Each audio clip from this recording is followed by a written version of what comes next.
বন্ধুরা, এই যে সকালবেলা আমি আমার মেয়ের তারে টিফিন বানাচ্ছি। এটা প্রতিটা মা হচ্ছে তার বাচ্চার তার স্কুলে গেলে টিফিন বানায়, এটা নতুন কিছু না।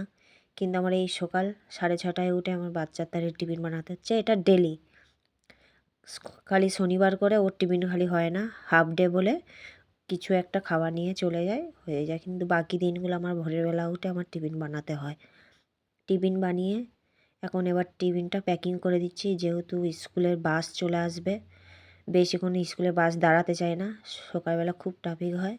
দিয়েছি চাউমিন আর বেদানা ছাড়ি দিয়েছি, আর একটা আপেল দিয়েছি, আপেলটা কেটে দিলে খেতে চায় না, আর একটা বিঙ্গো দিয়েছি, আর একটা জলের বোতল।